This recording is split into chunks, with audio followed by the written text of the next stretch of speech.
Hello and welcome to a new presentation about a professional certification. In the last video, we've covered the Certified Internal Auditor, the CIA, and in this video, we will look at the Certified Information Systems Auditor presented by me, Talal Al-Harasi. The Certified Information Systems Auditor, the CISA, is issued by the Information Systems Audit and Control Association, ISACA, which is a globally accepted and recognized association. And it's very important to highlight here that there are a lot of professional certifications in the market that are issued by organizations that are not credible or are not reputable and are not globally recognized. And so it's important for anyone who wants to pursue a professional education or a professional certification to make sure that the certification is issued by a globally accepted and recognized organization or association. Why you need CISA? Why CISA is important for you? CISA is designed for information technology and information system auditors, control, assurance, and information security professionals. CISA can showcase your expertise and assert your ability to apply a risk-based approach to planning internal audit or IT audit, executing IT audit, and reporting on IT audit engagement. The first step to becoming CISA certified is to take and pass the CISA certification exam. The exam consists of 150 questions covering 5 job practice domains and tests your understanding of the knowledge and practical abilities an expert professional brings to the real-life job practice as it relates to information systems. The next slide will talk about the 5 job practice domains. The exam length is 4 hours, 240 minutes. You have the exam consists of 150 questions and you have got 240 minutes to clear the exam. All the questions are multiple choice. The CISA exam covers 5 domains.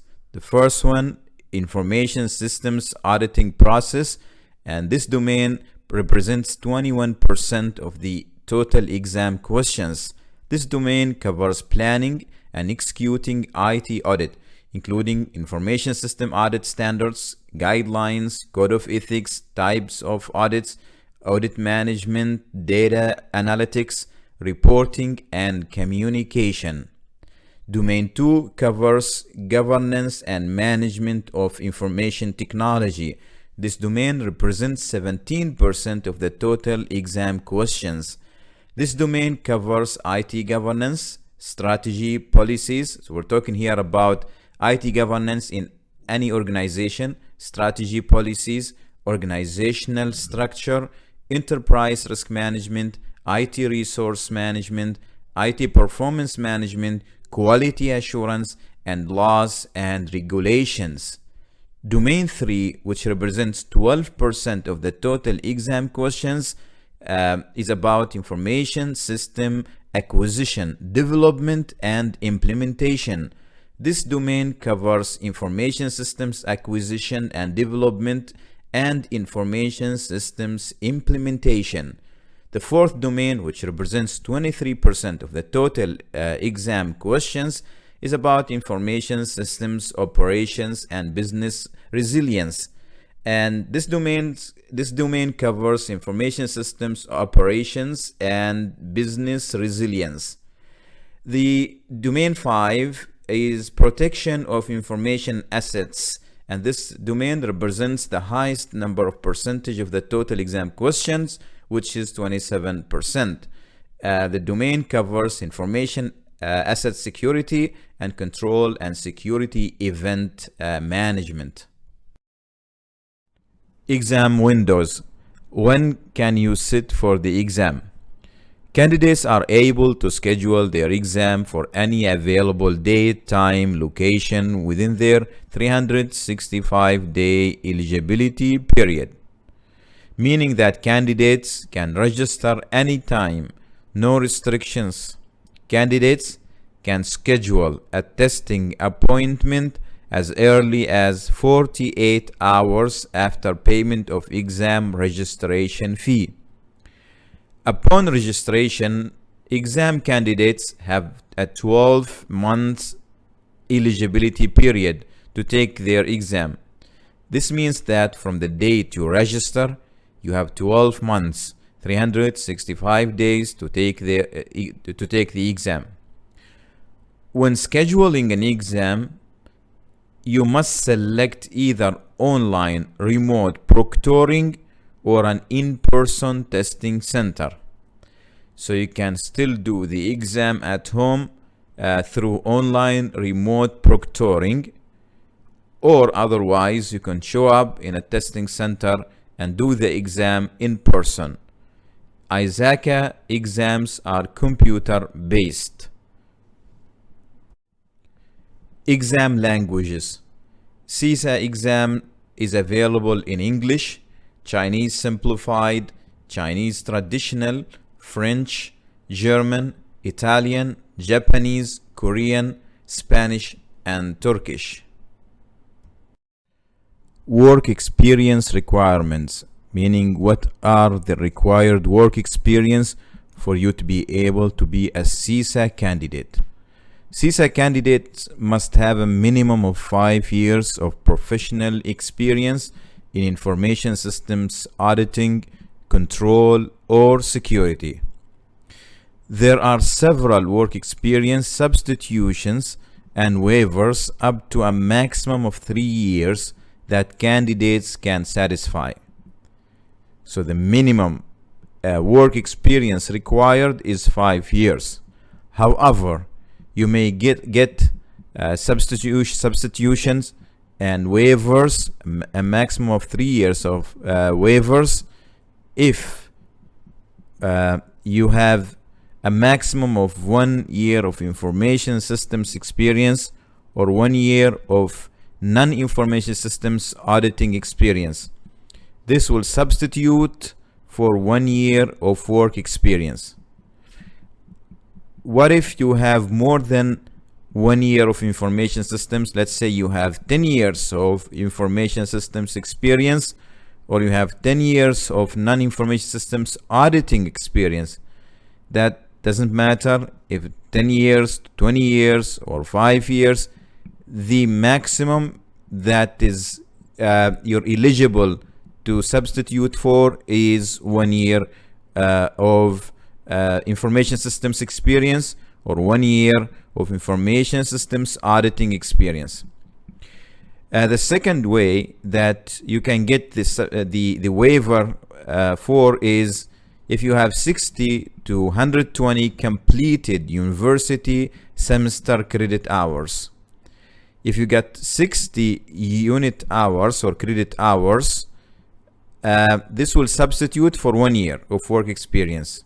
So you will have a remaining of 4 years of the required professional experience in information systems auditing, control, or security. If you have 120 completed university semester credit hours, that will substitute for 2 years of work experience. The third way is if you have got a master's degree from a university that sponsors CISA programs, that will substitute for 1 year of work experience. And the last eligibility for waiver is if you have a master's degree in information security or information technology from an CISA accredited university, and this will substitute for 1 year of work experience. If you've got let's say 1 year of information systems experience, which gives you a waiver of 1 year of the required 5 years of the professional experience. If you've got 120 completed university semesters, which should substitutes for 2 years of work experience. If you've got a master degree, which should substitute for 1 year of work experience. That is maybe now the total is 4 years. Can you have a waiver of 4 years? The answer is no. The maximum waiver or substitution that you can get is 3 years. So you'll still have to have 2 years of professional experience in information system auditing, control, or security. Information systems auditing, information systems control, or information systems security. The exam registration fees are based on ISACA membership status at the time of exam registration. So if you are an ISACA member, the exam fee is $575. If you are not an ISACA member, the exam fee is $760. CISA maintenance requirements. Once you get the CISA, you need to maintain your certification because the certification is due for renewal every 3 years.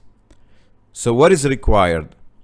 First, you need to earn and report an annual minimum of 20 CPE hours, continuing professional education hours. What is CPE hours? Basically, CPE hours include technical and managerial training. This training must be directly applicable to the job practice areas associated with this certification to ensure a proper balance of professional development is attained. To ensure a proper balance of professional development is attained. CPE hours can be gained through ISACA professional education activities and meetings, and the non-ISACA professional education activities and meetings. In terms of ISACA, these activities include ISACA conferences, seminars, workshops, chapter programs, and meetings and related activities. And that's why it's important for you to be a member of ISACA to be able to attend these activities and gain CPE hours. There are also non-ISACA activities such as in-house corporate training, university courses, conferences, seminars, workshops, and professional meetings and related activities that are not sponsored by ISACA. So you're required to report this 20 CPE hours every year. And the second requirement is to earn and report a minimum of 120 CPE hours for a 3-year reporting cycle period. Meaning that although you report, or the minimum requirement of CPE hours yearly is 20 hours, the accumulated hours in 3 years must be 120 CPE hours. The third condition is to pay the CISA annual maintenance fee, which is $45 for members and $85 for non-members. And next, you need to comply with the annual CPE audit if selected, meaning that when you report your CPE hours, you might be selected for audit, meaning that ISACA may require from you evidence of the CPE hours that you have reported. Next, you need to comply with ISACA's Code of Professional Ethics. And last, you need to abide by ISACA's IT audit standards. Failure to comply with these certification requirements will result in the revocation of an individual's CISA designation. To conclude, how to become certified? First, you need to successfully pass the certification exam. Second, you need to pay the $50 application processing fee. Third, you need to submit an application to demonstrate the experience requirements. Fourth, you need to adhere to the Code of Professional Ethics. And fifth, you need to adhere to the continuing professional education program. Thank you very much, and see you in a new video for a new certification.